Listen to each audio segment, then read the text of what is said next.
हिंदू बन के अगर हमने 15 जनवरी को अगर उधर सही पार्टियों को चुना नहीं तो 16 जनवरी के बाद मुंबई के हर गली में सर तन से जुदा हम लोग को सुनाई देगा। ये सारी लड़ाई हिंदू समाज और गजवाए हिंद जिसको हम कहते हैं, जिसके बारे में हमने पढ़ा है, उसको नजर में रखते हुए ये सारी लड़ाई हो रही है। आज जो मुंबई का रंग भगवा है उसको हरा कैसे करना है, उसके लिए ये सारी कोशिशें हैं और बाकी कुछ नहीं। सर, बीएमसी का चुनाव कहीं ना कहीं चाहे बीजेपी के लिए बात हो या महायुति के लिए बात हो, एक काफी बड़ा चुनाव के तौर पे देखा जा रहा है। न सिर्फ असेंबली इलेक्शन या जो है लोकसभा इलेक्शन से कहीं भी कम बीएमसी इलेक्शन नहीं है। आप इसको किस तरीके से देख रहे हैं, क्योंकि ठाकरे बंधु 20 साल बाद साथ में आ चुके, कितनी बड़ी चुनाव हमारे लिए, जैसे हमारे मुख्यमंत्री देवेंद्र फडणवीस जी ने बोला है कि हमारे लिए ये चुनाव ये मुंबई को विकसित रखने के लिए और सुरक्षित रखने के लिए बहुत जरूरी है। मुंबई का अगर विकास करना है, मुंबई को अगर सुरक्षित रखना है, तो चुनाव के माध्यम से अगर सही लोक प्रतिनिधि और कॉरपोरेटर अगर मुंबई कर चुन के देंगे तो उनका विकास भी हम लोग कर सकेंगे और उनको सुरक्षित भी हम लोग रख सकेंगे। और उस दृष्टिकोण से ही हम भारतीय जनता पार्टी और महायुति गठबंधन बन के हम लोग ये चुनाव लड़ रहे हैं। ठाकरे बंधु 20 साल बाद सर आ रहे हैं और उसको कहीं ना कहीं गेम चेंजर के तौर पे दिखाने की कोशिश की जा रही है, खासतौर पे दोनों पार्टियों की तरफ से। आप इसको किस तरीके से देखते हैं, क्योंकि ठाकरे का जब नाम आता है, दोनों भाई जब 20 साल बाद आए हैं, तो कहीं ना कहीं इमोशनल टच आ जाता है इस मामले। मुंबई इमोशनल ये हिंदू हृदय सम्राट बाला साहब ठाकरे जी के लिए थी, क्योंकि बाला साहब ठाकरे जी ने 93-92 के राइट के बाद बॉम्बलास्ट जो हुए, उसके बाद जो मुंबई में राइट हुए, उसके बाद बाला साहब ठाकरे जी ने जी हिंदुओं के लिए जो भूमिका ली मुंबई में, उसके वजह से मुंबई में रहने वाला हर एक हिंदू ये बाला साहब ठाकरे जी के बारे में आज भी इमोशनल है। और आज भी उनको लगता है कि मुंबई को उस वक्त 92-93 में बचाने का काम ये बाला साहब ठाकरे जी ने ही किया है। अब आज के जो उनकी जो पीढ़ी है वो हिंदुत्व के नाम के आजू बाजू भी घूमना नहीं चाहती। जिन लोगों का प्रवेश उद्धव जी ले रहे हैं, कोई बॉम्बलास्ट में हो, कोई छत्रपति संभाजी नगर का नाम का विरोध करने वाला हो ना, कोई टेररिस्ट ऑर्गेनाइजेशन से जुड़ा हुआ हो, या राज साहब ठाकरे के जो भाषण अगर आप लोगों ने देखा, वो कभी महाकुंभ के खिलाफ बोलेंगे, हाँ, कभी अलग अलग तरीके से हिंदुत्व के खिलाफ भूमिका लेंगे। तो इस सभी को नजर रखते हुए हिंदू हृदय सम्राट बाला साहेब ठाकरे और आज के जो उनके नाम पे जो खुद को ठाकरे बुलाते, उनमें तो कोई संबंध दिख नहीं रहा है। इसलिए बाला साहब की अगर परंपरा और विचार आगे लेके जाना हो तो उसके लिए भारतीय जनता पार्टी और शिंदे साहब की शिवसेना ही वो करेगी, ये मुंबईकरों को अच्छी तरह से मालूम है। बड़े पैमाने पर सर, जैसा कि आपने उल्लेख किया है, कई मुस्लिम नेता हैं जो उद्धव ठाकरे की पार्टी को ज्वाइन कर रहे हैं। आए दिन उनके साथ तस्वीरें हो रही हैं, अलग अलग शहरों में ज्वाइन कर रहे हैं। तो आप इसको किस तरीके से देखते हैं?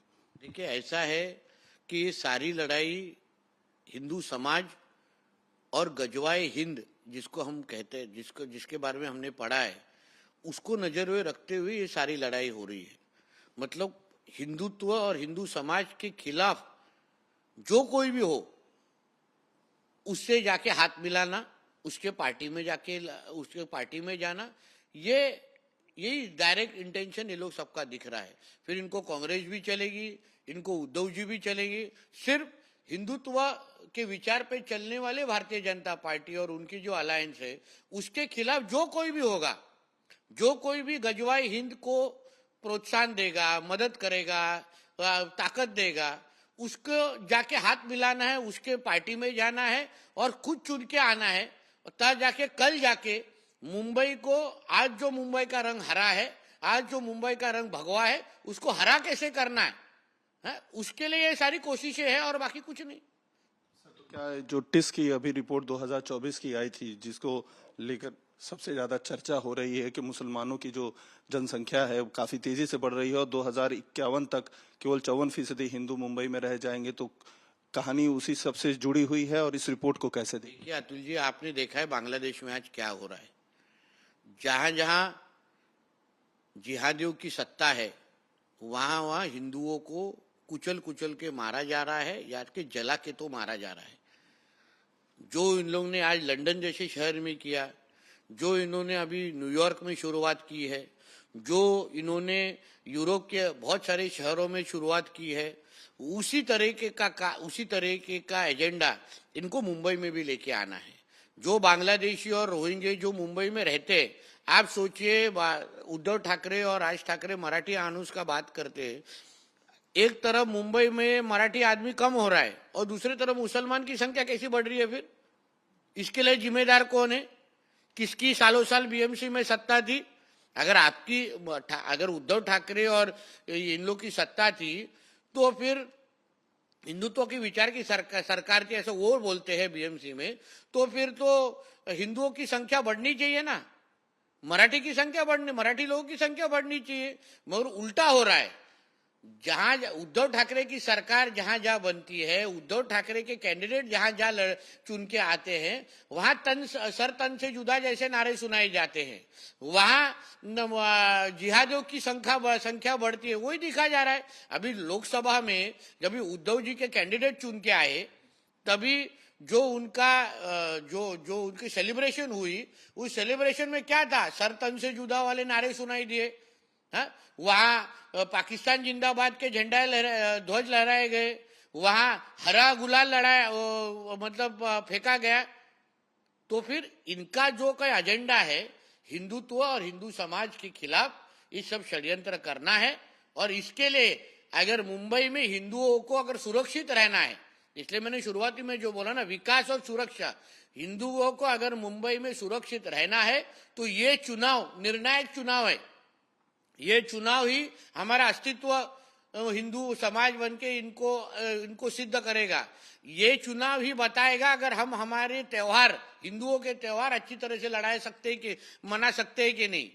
ये चुनाव ये भी बताएगा कि अगर हम हमारे मंदिर है, जो हमारे बड़े बड़े धार्मिक स्थल है हिंदुओं के, वो हम सुरक्षित रख सकते हैं कि नहीं, ये बताने वाला ये चुनाव है।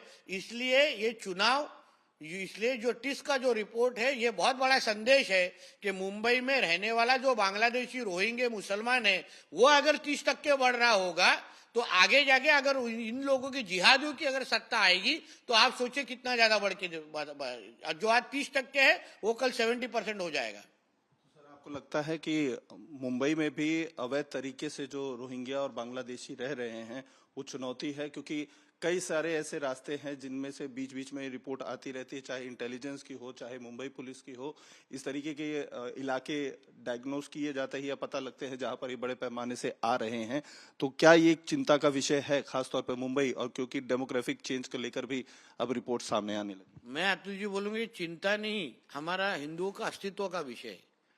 अगर 30% से 30% से 30% से अगर ये बढ़ रहे हैं रोहिंग्या और बांग्लादेशी मुसलमान, जहां जहां भी ये बड़े हैं, उन्होंने सिर्फ डेमोग्राफी नहीं, हिंदुओं का अस्तित्व मिटाया है। तो इसलिए हमें भी ये सोच समझ के जाना चाहिए कि विकास ये सारा चीज होने ही वाला है। देवेंद्र जी के नेतृत्व के नीचे जरूर विकास होगा, उसमें कोई दो राय नहीं है। मगर अगर हम हिंदू बन के ही अगर हमारे शहरों में अगर जिंदा ही नहीं रह सके, आप बताइए कितने हिंदू त्योहारों में, फिर मालवणी हो, भाईकाड़ा हो, जहां जहां मुस्लिम बस्ती ज्यादा है, कम्युनिटी ज्यादा है, वहां हिंदू त्योहार मनाने का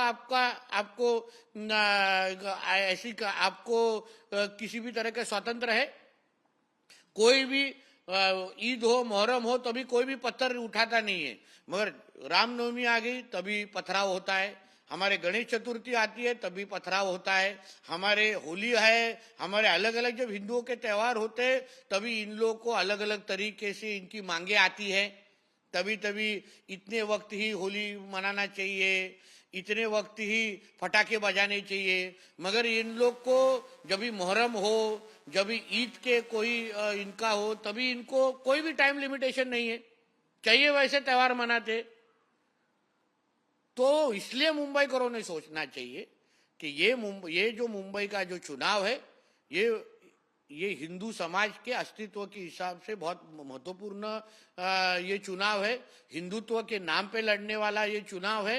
हिंदू बन के अगर हमने 15 जनवरी को अगर उधर सही पार्टियों को चुना नहीं तो 16 जनवरी के बाद मुंबई के हर गली में सर तन से जुदा हम लोग को सुनाई देगा। तो सर अगर हिंदुत्व इतना बड़ा मुद्दा मुंबई के लिए खास तौर पर अब चुनौती बन चुका है, आने वाले चुनाव अभी नहीं तो कभी नहीं वाले हैं, तो क्या नेशनल लेवल के बीजेपी के जो राष्ट्रीय चेहरे ऐसे हैं जो फायर ब्रांड के तौर पे माने जाते हैं हिंदुत्व को लेकर, उनको भी बुलाने की तैयारी है कैंपेनिंग के लिए? जैसे आदित्य ठाकरे हो गए, जो मैथिली हैं ये हो गए,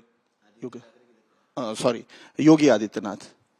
नहीं, मेरा मुद्दा ऐसा है कि वो निर्णय पार्टी का है, किसको बुलाना चाहिए वो निर्णय पार्टी का है। मगर योगी आदित्यनाथ जी हो, जो कोई भी हमारे हिंदुत्व के जो चेहरे हैं वो जरूर मुंबई में अगर पार्टी ने उनको जिम्मेदारी दिया तो जरूर आएंगे, यहाँ प्रचार भी करेंगे। आखिर में अगर मुंबई जैसे शहर में अगर हम सही तरीके से हिंदू समाज को अगर मार्गदर्शन करेंगे नहीं, उनको दिशा बताएंगे नहीं, तो जैसे मैंने कहा कि हर गली में सर तन से जुदा आपने को सुनाई में देगा, तो उस बारे में हिंदू समाज ने सोचना चाहिए। सर अब तो नंबर्स गेम के हिसाब से भी ये देखा जाए तो जब आपने कहा था कि मुंबई का अगला मेयर हिंदू ही बनेगा, अभी बनेगा, भविष्य में भी बनेगा, लेकिन अब ये बातें उठने लगी हैं कि जल्द ही मुंबई में भी भगवा जो बुर्काधारी महिला है वो बनेगी, खान पठान मुंबई के मेयर बनेंगे। इसको कैसे? जो सपना देखने वाले हैं ना, उनको पाकिस्तान, इस्लामाबाद, कराची में जाने का कभी भी जा सकते। हमारे मुंबई में आई लव मोहम्मद और हर हर महादेव और जय श्री राम बोलने वाला ही, वंदे मातरम और तिरंगा को अपना झंडा ध्वज बोलने वाला ही मुंबई का महापौर, मुंबई का मेयर बनेगा। बाकी ये जिसको हिजाब हो, बुर्का हो, जो ये सपने देखने हैं ना कि उनने पहनने वाले मुंबई के महापौर बैठेंगे, और इतना भी याद रखना, जब भी उद्धव ठाकरे जब भी मुख्यमंत्री थे तभी पहले बार मुंबई का पालक मंत्री ये मुसलमान समाज से था, असलम शेख।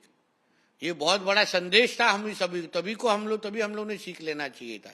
इसलिए मुंबई करों ने ये सब चीज ध्यान में डाल के मुंबई का महापौर ये आई लव महादेव वाला ही बिठाना चाहिए। ऐसा आपके चैनल के माध्यम से मुंबई करों को मैं विनती करूंगा। सच की दुनिया खामोश नहीं रहती, और जब सवालों की आग बुझने लगे तब लौटता है वो।